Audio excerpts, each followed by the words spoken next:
Hello friends, मैं हूं वंश और आप देख रहे हैं मैथ्स विद वंश। आज हम करेंगे chapter number 9 that is some applications of trigonometry की एक्सरसाइज 9.1 का क्वेश्चन नंबर 10। तो देखो क्वेश्चन नंबर 10 में क्या गिवन है, two poles of equal height. ठीक है, दो में पोल गिवन है जिनकी हाइट इक्वल है, are standing opposite to each other, एक दूसरे के आमने सामने खड़े हैं, on either side of the road. ठीक है, अब देखो either side of the road का मतलब क्या हुआ। सपोज देखो जैसे ये रोड है, ठीक है, ये रोड है हमारे और इसके आमने सामने खड़े हैं। देखो अगर एक पोल यहां खड़ा है तो उसके बिल्कुल सामने रोड पे एक पोल यहां खड़ा है। ठीक है, पोल यानी कि खंबा। ठीक है, तो अब देखो अगर आप इस एंगल से देखो तो एक रोड मुझे इधर, एक पोल मुझे इधर दिखेगा, एक पोल इधर, तो इसकी मैंने क्लियर पिक्चर यहां बना रखी है। ठीक है, ये रोड है तो एक पोल है ये और एक पोल है ये, जिनकी हाइट दोनों की इक्वल है। क्वेश्चन समझ में आया। Either side of the road, ये अगर रोड है तो एक पोल यहाँ पे खड़ा है, एक पोल यहाँ पे। ठीक है, तो मैंने इसकी क्लियर पिक्चर बनाई ऐसे कि अगर ये रोड है तो एक पोल यहाँ पे, एक पोल यहाँ पे। अब देखो which is 80 metre wide, road की हमें चौड़ाई दे रखी है 80 मीटर वाइड। ठीक है, तो यहाँ पे ये रोड हुई 80 metre wide. From a point between them on the road, एक पॉइंट कह रहा है वो, एक कोई सा भी पॉइंट रोड पे, angle of elevation of the top of the poles are 60 degree and 30 degree respectively. अब देखो पहले हमें एंगल ऑफ एलिवेशन पता होना चाहिए, मैं आपको हर क्वेश्चन में जो बताता हूँ। ठीक है, अब देखो किसी पॉइंट से स्ट्रेट लाइन लो आप, ठीक है, या फिर आप जहां से स्ट्रेट देख सकते हो, अगर हम उससे ऊपर देख रहे हैं तो उन दोनों लाइंस के बीच में जो एंगल आएगा वो होगा एंगल ऑफ एलिवेशन। बात समझ में आई। किसी पॉइंट से स्ट्रेट लाइन लो, हॉरिजॉन्टल लाइन, ठीक है, और अगर आप उस हॉरिजॉन्टल लाइन से ऊपर देख रहे हैं तो उन दोनों लाइंस के बीच में जो एंगल होगा उसे कहते हैं एंगल ऑफ एलिवेशन।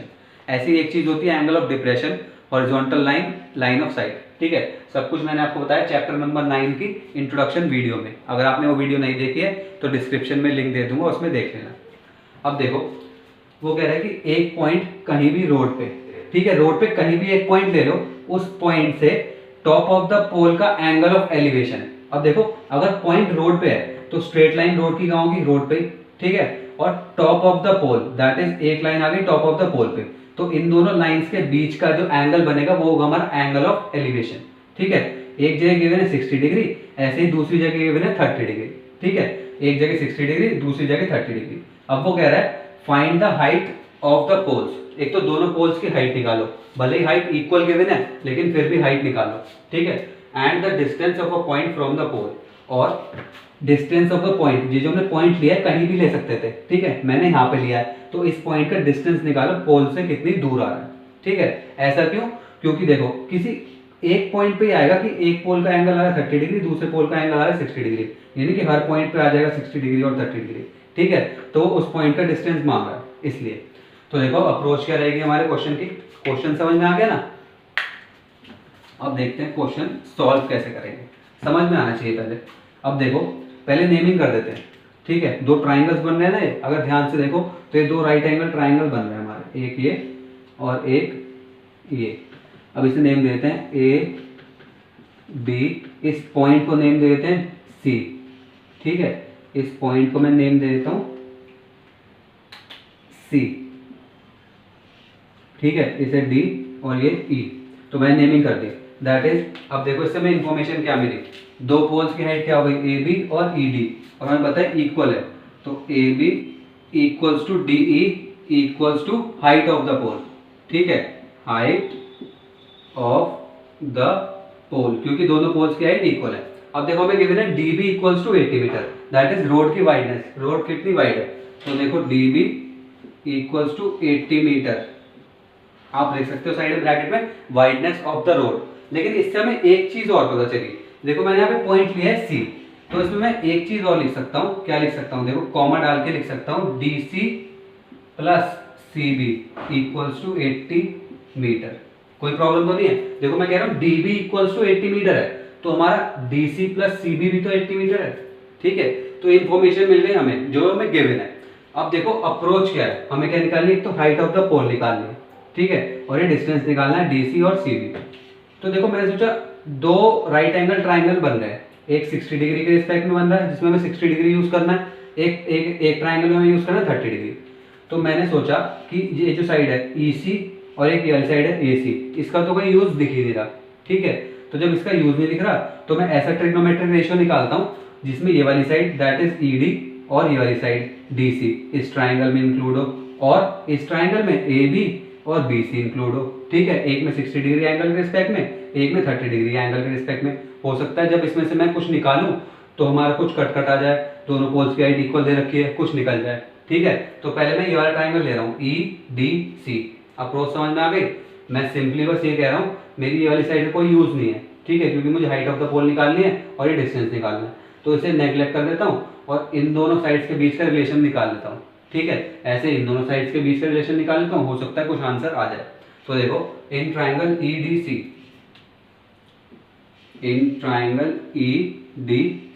अब देखो 60 डिग्री के रिस्पेक्ट में बात कर रहा हूँ, तो 60 डिग्री के सामने वाली साइड परपेंडिकुलर और ये DC छोटी साइड हो गई हमारी बेस, और 90 डिग्री के सामने वाली साइड तो हाइपोटेन्यूज फिक्स रहती है जिसका इस क्वेश्चन में यूज नहीं है। तो देखो अब मुझे परपेंडिकुलर और बेस के बीच में रिलेशन चाहिए। पंडित बद्री प्रसाद हर हर बोले, ठीक है। tan होता है सर रिलेशन परपेंडिकुलर और बेस का, ठीक है। tan theta equals to perpendicular upon base. तो देखो tan एंगल क्या गिवन है हमें, एंगल गिवन है हमें 60 degree, tan 60 degree equals to perpendicular upon base. अब देखो tan 60 डिग्री कितना होता है, tan 60 degree is √3 equals to perpendicular कौन सी साइड है ED, ये है परपेंडिकुलर, और बेस कौन सी साइड है DC अपॉन DC, ठीक है। अब देखो ये मैं इसे यही लेफ्ट कर सकता हूँ, ठीक है, क्योंकि मुझे ना ED पता और ना DC पता, ठीक है। तो इसे अभी फिलहाल के लिए यहीं छोड़ो। अब देखो दूसरा triangle ABC, in triangle ABC, अब देखो 30 डिग्री के रिस्पेक्ट में बात कर रहा हूं, तो 30 डिग्री के सामने वाली साइड होगी परपेंडिकुलर, ठीक है। 30 डिग्री के सामने वाली साइड होगी परपेंडिकुलर, 90 डिग्री के सामने वाली साइड हमारी हाइपोटेन्यूज फिक्स रहती है, तो तीसरी साइड होगी हमारी बेस दैट इज BC, ये हो गया हमारा बेस। अब मुझे परपेंडिकुलर और बेस का रिलेशन चाहिए, ठीक है। तो परपेंडिकुलर और बेस का रिलेशन होता है tan, अभी हमने देखा, ठीक है। तो tan 30 डिग्री के रिस्पेक्ट में बात कर रहे हैं ना, तो tan 30 degree equals to perpendicular upon base. अब देखो tan 30 डिग्री चार्ट से देखेंगे वैल्यू जो हमने पढ़ा था चैप्टर नंबर 8 में, tan 30 degree equals to 1 upon √3 equals to perpendicular हमारी साइड है AB अपॉन बेस है हमारा BC, ठीक है। अब देखो अब हमारे पास एक तो ये वाली वैल्यू आ गई, ठीक है, एक हमारे पास आ गई ये वाली वैल्यू। अब देखो इसमें से कुछ कर सकते हैं क्या हम, एक तो आ गया ED upon DC equals to √3 और एक आ गया AB upon BC equals to 1 upon √3। अब अगर ध्यान से देखो तो AB इक्वल्स टू DE है, ED या DE एक ही बात है, ठीक है। तो ये वाली वैल्यू और AB हमें इक्वल गिवन है, तो इस रिलेशन में से ED की वैल्यू निकाल लेता हूँ, इस रिलेशन में से AB की वैल्यू निकाल लेता हूँ और दोनों को इक्वल रख देता हूँ, ठीक है।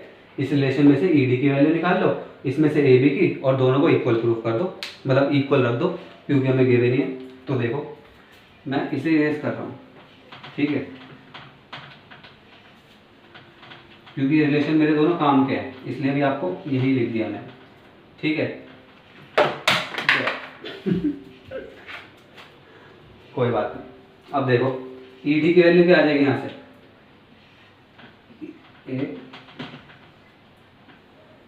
ठीक है। ED equals to cross multiplication होगा सिर्फ, ठीक है, √3 DC इधर चला जाएगा, तो ये आ गया √3 DC, ठीक है। तो ED आ गया हमारा √3 DC। ऐसे यहाँ से AB निकाल लो, क्रॉस मल्टीप्लाई करेंगे सिर्फ, AB इक्वल्स टू ये क्रॉस होगा BC इधर चला जाएगा, BC अपॉन √3, ठीक है। अब कुछ नहीं करो, ED और AB इक्वल है, तो अगर मैं इसे 1 मान लूँ और इसे 2 मान लूँ, ठीक है, तो आप अगली लाइन में लिख सकते हो 1 इक्वल्स टू 2, ठीक है। इसे इरेज कर रहा हूँ।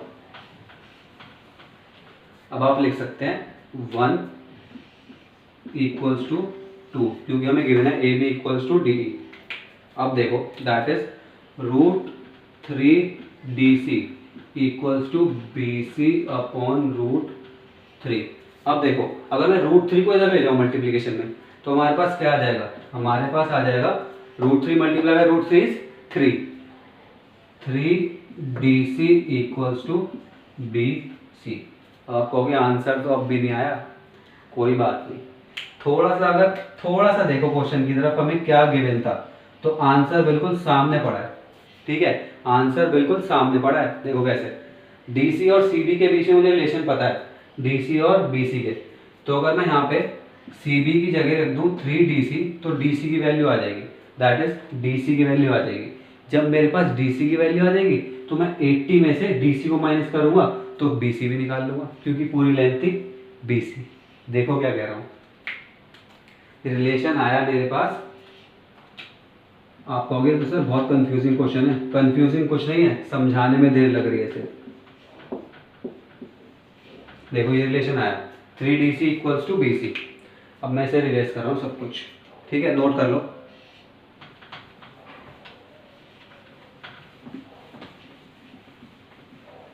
अब देखो मुझे गिवन था, क्या गिवन था, DC + CB = 80 मीटर। ठीक है, DC + CB = 80 मीटर। ठीक है, अब मैं BC की जगह रख दूँ 3DC, DC तो ऐसे ही, और BC की जगह रख देता हूँ 3DC = 80 मीटर। अब देखो 3DC + DC = 4DC = 80 metre.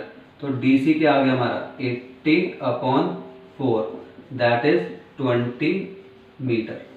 DC आ गया हमारा 20 मीटर। अब DC की वैल्यू यहाँ पुट कर दो। ठीक है, जब DC की वैल्यू यहाँ पुट करोगे तो यहाँ आ जाएगा 20 + CB = 80। 20 इधर जाएगा तो हमारे पास CB की वैल्यू क्या आ जाएगी, CB = 60 मीटर। CB क्या आ जाएगा 60 मीटर। दैट इज हमने पॉइंट का डिस्टेंस तो निकाल लिया इस पोल से, ED पोल से इस पॉइंट का डिस्टेंस है 20 मीटर और AB पोल से इस पॉइंट का डिस्टेंस है 60 मीटर। ठीक है, CD आ गया हमारा 60 मीटर और ये आ गया हमारा 20 मीटर। अभी एक चीज और रह रही है, क्या, height of the pole. Height of the pole भी तो निकालना है। तो देखो बहुत आसानी से निकलेगा। देखो कैसे, अगर हम किसी भी एक पोल की हाइट निकाल लें, ठीक है, तो दूसरे पोल की हाइट तो इक्वल है, दैट इज दोनों पोल की हाइट इक्वल है। तो किसी भी एक पोल की हाइट निकाल लो, दूसरे पोल की हाइट उसकी इक्वल हो जाएगी। तो देखो बहुत ईजी है, हमने भी रिलेशन निकाला था एक tan थीटा करके। ठीक है, tan 60 डिग्री करके या फिर 30 डिग्री करके कोई सा भी एंगल ले सकते हो, उसमें हमें परपेंडिकुलर और बेस इंक्लूड था। अब बेस हमने निकाल लिया तो perpendicular that is height of the pole निकल जाएगी। देखो कैसे, उस पॉइंट को हमें 3 मानना है, मैं तो इरेज कर दिया इसलिए आपको दोबारा करके दिखा रहा हूँ। उस रिलेशन को सिर्फ 3 मानना और उसमें ये वाली बेस की side that is DC = 20 metre put कर देना। ठीक है, तो देखो फिर से इरेज कर रहा हूँ। एक तो यार स्पेस थोड़ी कम पड़ जाती है ना, इस वजह से बार बार इरेज करना पड़ता है।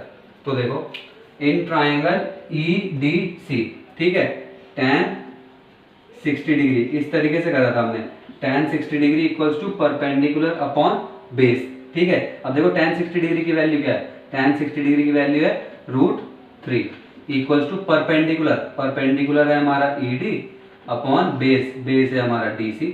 DC की वैल्यू अभी हमने निकाली 20 मीटर, वो इसमें पुट कर दो। जब DC को 20 मीटर पुट करोगे तो √3 = ED अपॉन 20। अब देखो 20 क्रॉस मल्टीप्लाई में चल जाएगा तो हमारा ED की वैल्यू क्या आ जाएगी, ED = 20 √3 मीटर। अब जब एक पोल की हाइट आ गई 20 √3 मीटर तो दूसरे पोल की हाइट भी आ जाएगी 20 √3 मीटर। क्यों, क्योंकि दोनों पोल की हाइट इक्वल है। ठीक है, तो ये आ गया हमारा 20 √3 और ये भी है हमारा 20 √3। तो क्वेश्चन समझ में आ गया। ठीक है, थोड़ा लेंथी था समझाने के लिए। देखो शॉर्ट में देखो क्या करा मैंने, हमने एक पॉइंट माना कोई सा भी। ठीक है, तो फिर मैंने कहा इस ट्राइंगल में ये वाली साइड नेग्लेक्ट कर सकता हूँ क्योंकि कोई यूज नहीं है, ऐसे इस ट्राइंगल में ये वाली साइड नेग्लेक्ट कर सकता हूँ, AC कोई यूज नहीं है। तो फिर मैंने ऐसा रिलेशन निकाला जिसमें ये वाली दोनों साइड आ रही हो इस ट्राइंगल के लिए और इस ट्राइंगल के लिए ये वाली दोनों साइड आ रही हो, उसके बाद सॉल्व करके हमारे आंसर आ गए सारे। ठीक है, तो ये हो गया हमारा क्वेश्चन नंबर 10 कंप्लीट। अब अगर वीडियो पसंद आए तो लाइक करना, शेयर करना और ट्रिग्नोमेट्री या क्वेश्चन नंबर 10 में से कोई भी प्रॉब्लम हो तो कमेंट बॉक्स में पूछ लेना। नेक्स्ट वीडियो मिलते हैं।